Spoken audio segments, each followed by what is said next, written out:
Bonjour bien-aimés dans le Seigneur Jésus-Christ, ça me fait plaisir de vous retrouver après une absence de plus d'1 mois, si je ne me trompe pas, en tout cas 1 mois et poussière.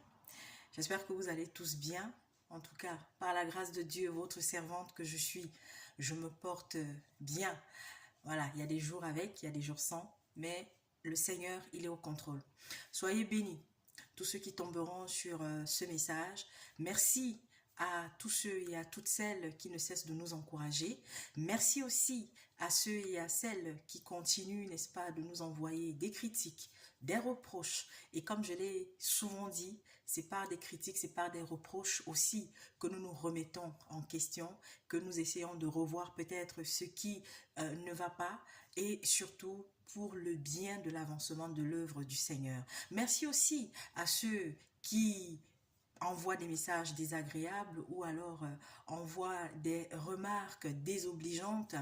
Eux aussi contribuent, n'est-ce pas, à nous faire avancer, à nous faire grandir. Que le Seigneur prenne contrôle de ce que je vais déposer dans les cœurs des uns et des autres. Et surtout, ce qui est bon, prenez-le. Ce qui ne vous aidera pas, eh bien, rejetez-le. Mais retournez toujours à la source, c'est-à-dire à la parole, à la Bible, aux Saintes Écritures, afin d'être rassuré que ce que vous avez entendu correspond à ce que le Seigneur Jésus-Christ nous a laissé. Mais soyez disposés aussi, c'est-à-dire laissez le Saint-Esprit vous remplir de discernement, vous remplir d'intelligence chaque jour davantage. Amen. Alors, mes bien-aimés dans le Seigneur, nous allons aborder une nouvelle phase des partages que nous avons souvent eus.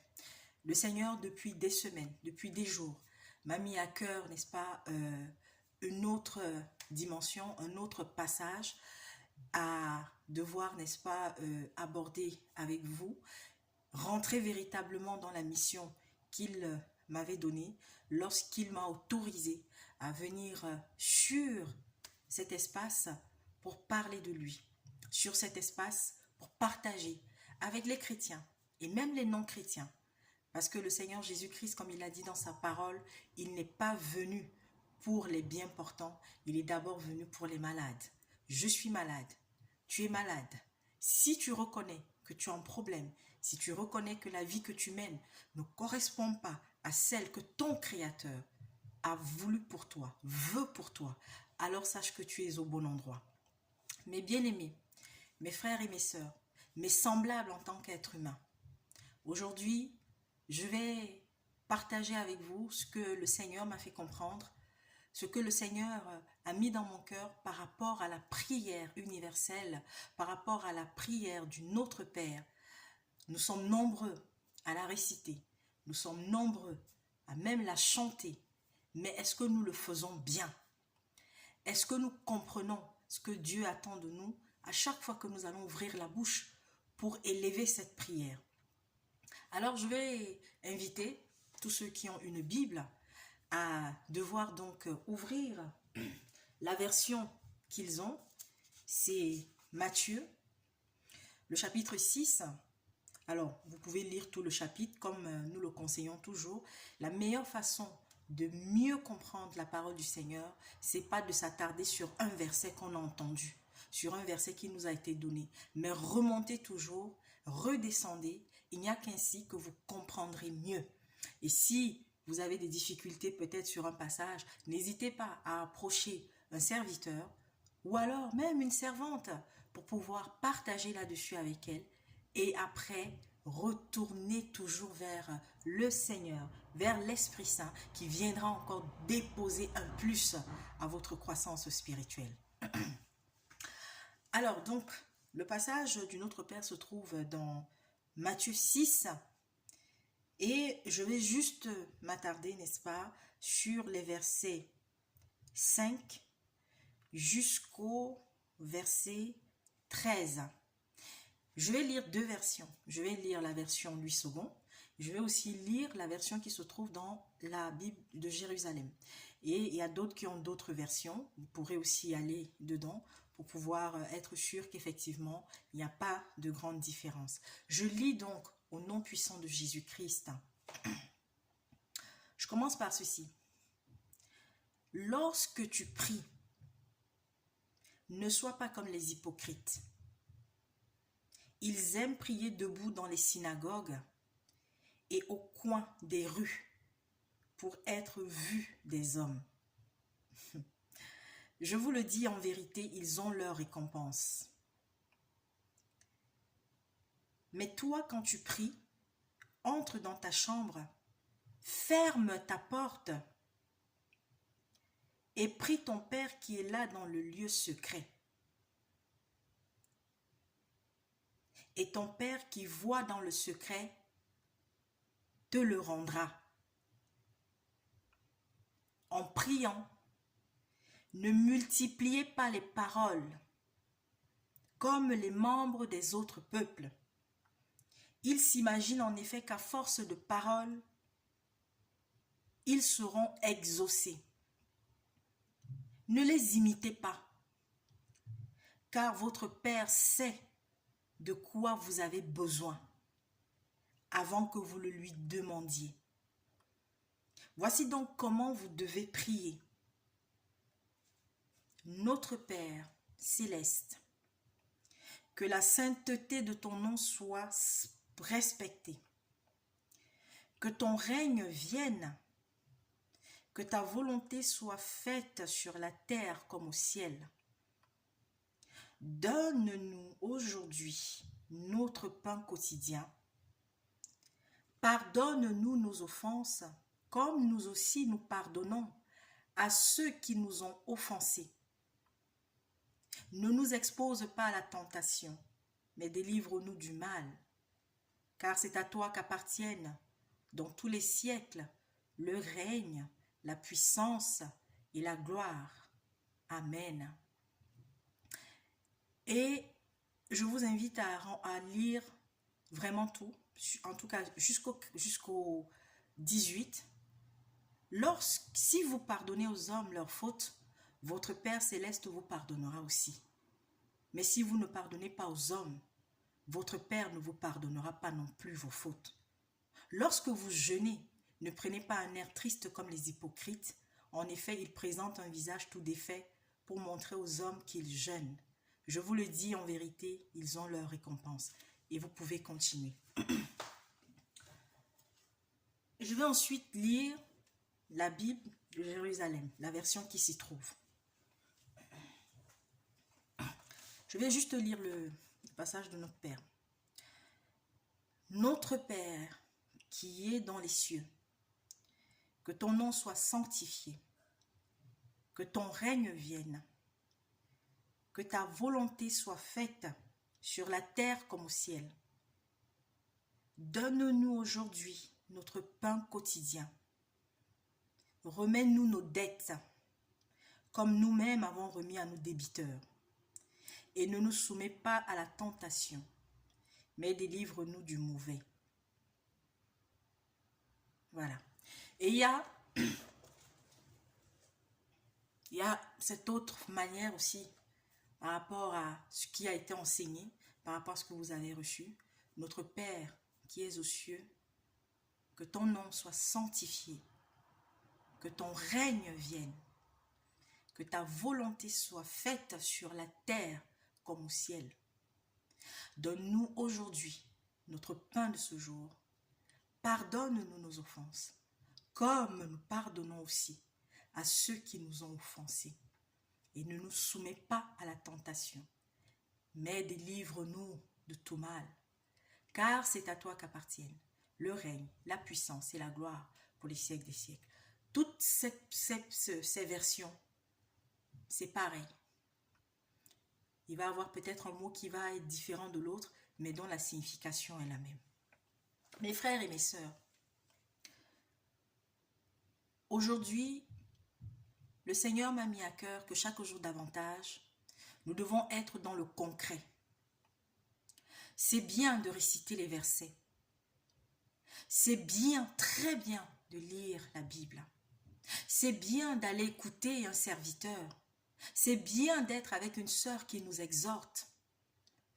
Mais le plus important, c'est que chaque jour, nous devons vivre ce que nous recevons. Et c'est là la grande difficulté aujourd'hui au milieu des chrétiens. Nous avons de belles paroles que nous partageons. Nous avons de beaux discours. Mais seulement, est-ce que nous vivons véritablement la parole du Seigneur, d'abord dans notre vie quotidienne, dans nos rapports avec les autres, entre nous, chrétiens? Vous savez, ces dernières semaines ont été des semaines très, très riches dans ma vie, dans ma relation avec Dieu. J'ai encore tellement appris des hommes. J'ai encore tellement appris de ce monde. Et je peux vous dire, mes frères et mes sœurs, à toi qui peut-être va passer ici pour la première fois, lorsque nous nous accrochons à Dieu chaque jour davantage, lorsque nous nous laissons guider par le Saint-Esprit, nous nous détachons véritablement des choses de ce monde.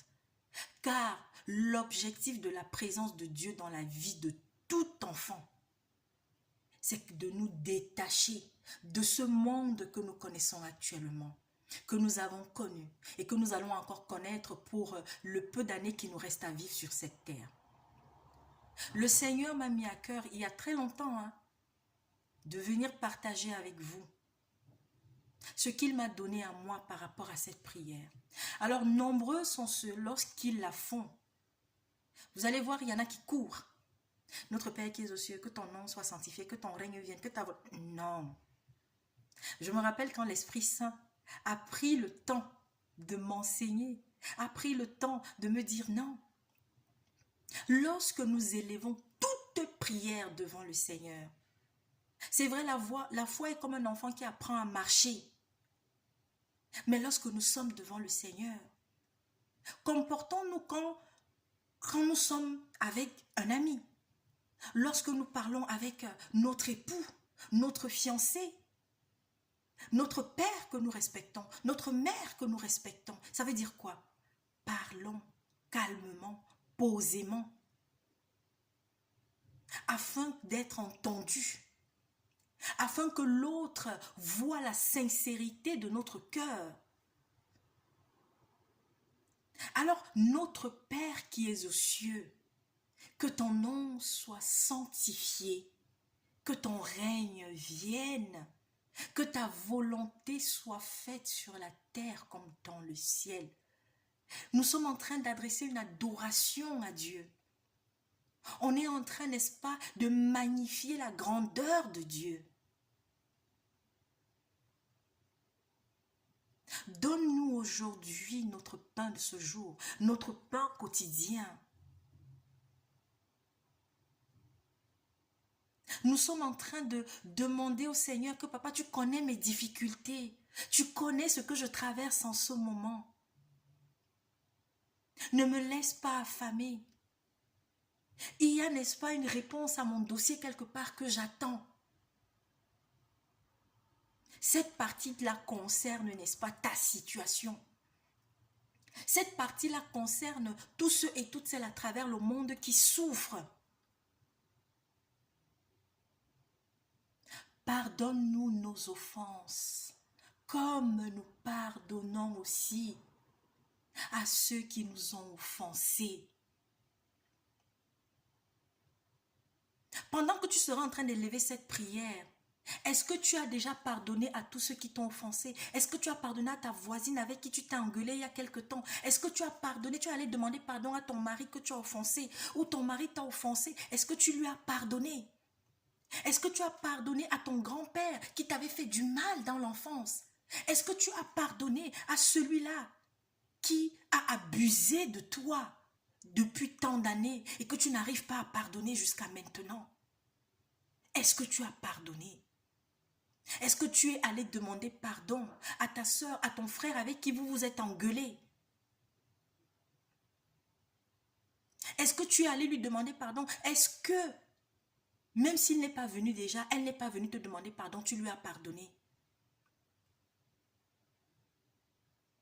Pardonne-nous nos offenses comme nous pardonnons aussi. Pendant que tu seras en train de dire ça, ton cœur a pourtant la colère. Ton cœur a pourtant la rancune. Ton cœur n'a pas été disposé pour pardonner à quelqu'un qui t'a blessé un jour. Ou alors pour toi, c'est que tu as pardonné, mais tu ne parles plus à la personne. Tu avais l'habitude d'envoyer un message à ce frère, à cette soeur, à cet ami. Parce que vous vous êtes pris la tête. Même ne serait-ce que lui envoyer un petit mot, comment tu vas ma soeur, tu ne le fais plus, mais tu lui as pardonné. Toi tu es en paix. Combien sommes-nous à être comme ça? Mais nous allons dire notre Père. Ne nous soumets pas à la tentation, mais délivre-nous de tout mal. Oui Seigneur, j'ai besoin de toi tous les jours dans ma vie. Sans toi, je suis perdu. Sans toi, je ne sais pas où aller. Sans toi, le diable va m'avaler. Sans toi, les attaques nocturnes, je vais continuer à les vivre. Et s'il y a quelque chose qui doit m'arriver, papa, ne permet pas que je sois au-devant de cela. Voilà. Et sachez que l'intensité, l'honnêteté, la sincérité, la disposition que je mettrai à chaque fois que je vais réciter cette prière, celle que j'aurai, la disposition que j'aurai aujourd'hui ne sera pas la même que la disposition que j'aurai demain. Parce qu'il y a des jours où peut-être je vais venir faire cette prière alors que 5 minutes avant, mon cœur était lourd. Mais demain, je vais venir faire cette prière alors que je suis en joie. Alors avant de faire cette prière, je devrais être en joie tout le temps. Même si j'ai été triste, même si je traverse une situation difficile, même si on m'a fait du mal, même si je me suis même mal comportée, je dois d'abord, alors sachez-le, lorsque tu vas la faire cette prière, lorsque tu seras en train de dire pardonne-nous nos offenses comme nous pardonnons aussi, il faudrait déjà qu'avant même de faire cette prière, que tu aies eu à demander pardon avant, que tu aies eu à te confesser avant. Parce que sachez-le, à chaque rendez-vous que vous avez avec le Père, que nous avons avec le Père, nous devons d'abord nous repentir. Voilà pourquoi, personnellement, de par ma petite expérience, je dis toujours aux frères et aux sœurs avec qui je partage, faites toujours votre prière de repentance avant de vous retrouver soit avec des frères, avant de vous retrouver devant le Seigneur, avant, n'est-ce pas, de partager la parole. C'est ce que l'apôtre Paul, lorsqu'il parle du repas entre frères, c'est ce qu'il a voulu nous dire.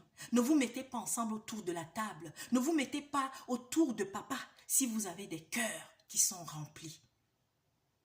Voilà ce que j'avais à partager avec vous. De plus en plus, voilà, après ça va dépendre des messages. Hein.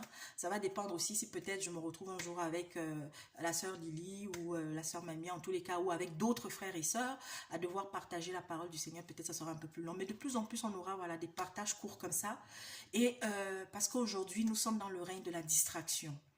Et je vais terminer encore en m'adressant à ces chrétiens ou à ceux qui se disent chrétiens, qui lorsque nous avons des serviteurs ou des servantes qui ont véritablement reçu le message de devoir interpeller un tel ou un tel qui est en train d'avoir de mauvais comportements et qu'ils viennent le faire, nombreux sont ceux, au lieu de rechercher véritablement la face du Seigneur, en demandant d'être éclairé. Voilà mon pasteur qu'on est en train de dénoncer ou des comportements de mon pasteur qu'on dénonce, les comportements de mon prophète, les comportements de mon bishop, je ne sais même pas quoi, de mon docteur, je ne sais pas quoi. Et que vous allez venir toujours soit insulter, soit je ne sais pas quoi. Sachez-le, hein. Ce n'est pas contre le serviteur ou contre la servante hein, que vous croyez le faire.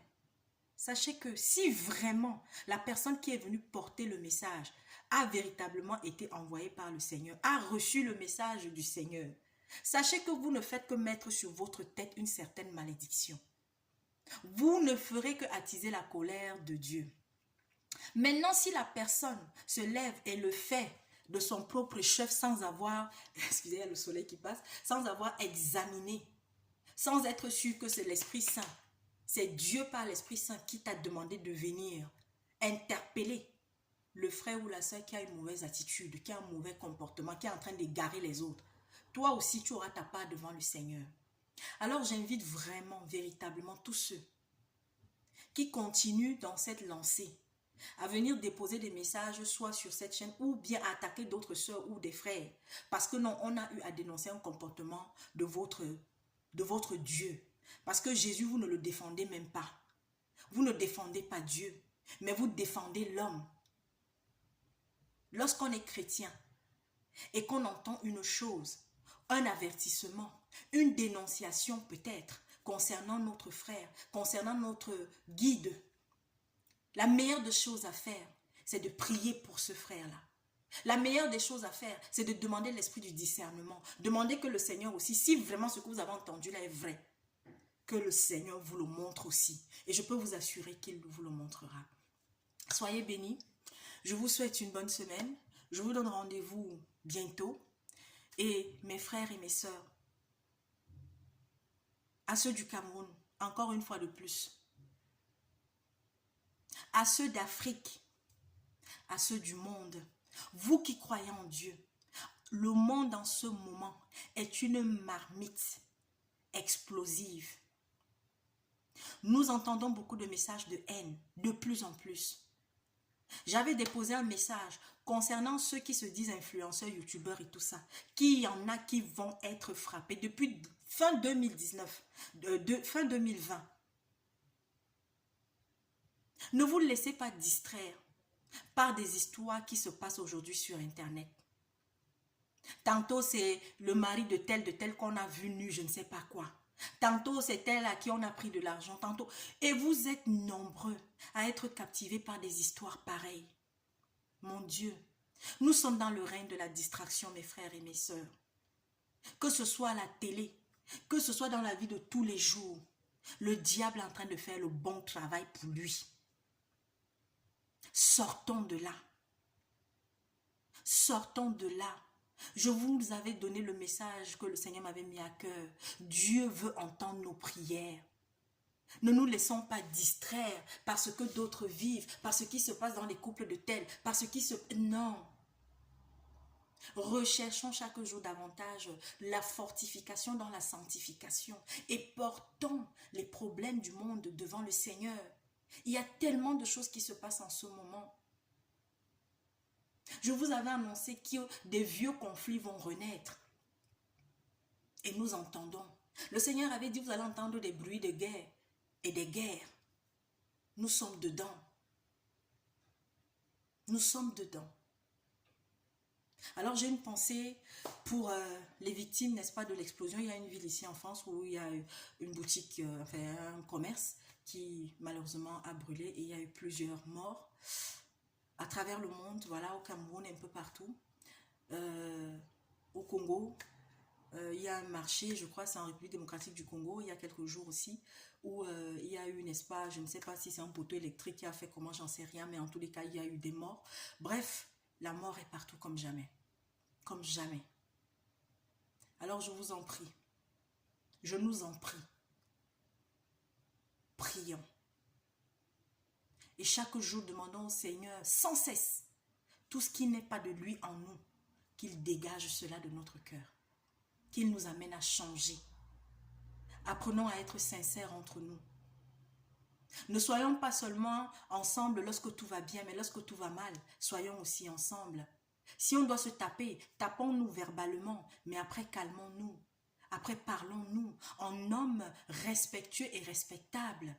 Parce que nous avons un Père qui est respectueux et respectable. Soyez bénis. À très bientôt.